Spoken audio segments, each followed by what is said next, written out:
The Justice Society of America, a group of heroes aiding the Allies in World War II, make an ally from the future who sends them on a history-changing adventure. Welcome back to my channel. My name is Justin. I love to watch movies. I also love to watch the DC animated movies. If you guys do too, you guys are in the right spot.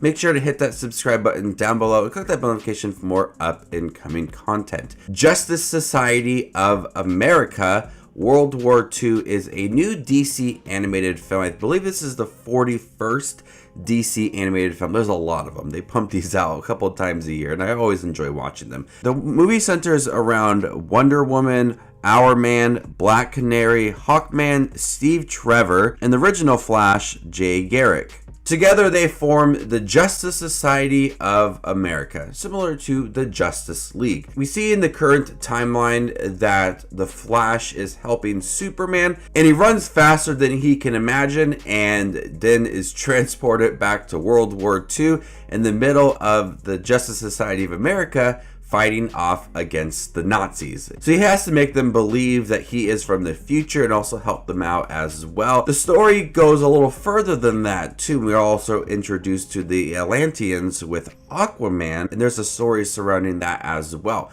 I thought this film was okay. Not one of my favorite DC animated films. I think it's just kind of right there in the middle. There's nothing really truly memorable about this movie. The animation designs is by far one of my least favorite things about this movie. I'm not the biggest fan of this style of animation where they have the characters and everybody has the black lines around them. It really stands out in not the best way. But I like how some of the characters look, and I like how the film opened up and it was trying to give it a feel around the time of World War II. So in terms of the animation, not my favorite. Those black lines do not do it for me. Now the story sets it up where the Flash works alongside Justice Society of America. And I really like some of the characters in here with Black Canary and Aquaman. I like how they all work together as a team, led by Wonder Woman and Steve Trevor. They're fighting off against the Nazis, and as they discover more things surrounding them and Hitler,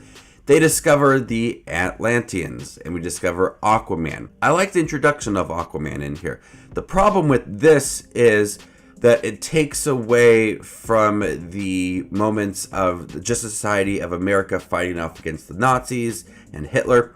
I thought that was all working pretty well. It had a nice pace. We were understanding the story and the group together and them against that conflict. And then we were introduced to a whole another conflict, and there were some tie-ins to the first conflict, but we had to like kind of shift to another part of the story, and that really took over for the last half of the movie, and it had its own story, its own villain within it, and the Justice Society of America having to deal with that conflict.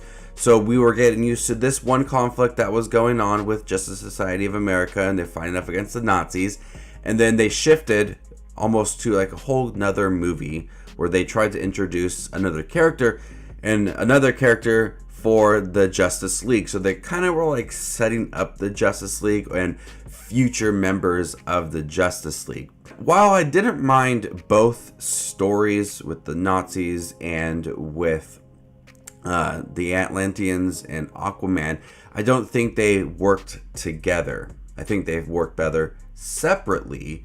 I didn't find the connection between the two to be very strong. When we introduced to the Atlanteans, it takes away from the previous story, and I tried to play catch up with everything else that was going on. And the film's fairly short too, an hour and 24 minutes. Most of these DC animated movies are really short, but with that shift in story, I wasn't able to catch on to it really quick. Some of the action in here is handled fairly well, especially some of the earlier scenes when we are introduced to Justice Society of America. Some of the scenes involving Wonder Woman feel similar to the 2017 Wonder Woman film. I like that, and some of the action in here is pretty good, pretty intense. I really like that the story centered around the Flash.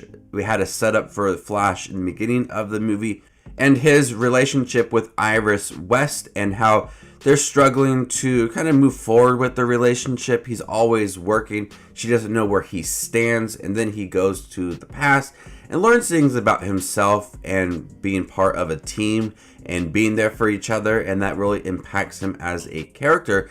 And then eventually him trying to get the Justice League together. Though it was pretty interesting to have the story centered around him and watch his progression as a character and as a person as well, because he's not only the Flash, he's Barry Allen. He's a human.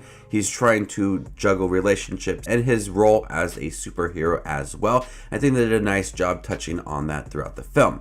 So in terms of DC animated films, not my favorite one, but not the worst one either. Really did not like the animation, and the shift in story kind of took away from other moments that really could be impactful to the story and some of the characters, but they shifted to something completely new.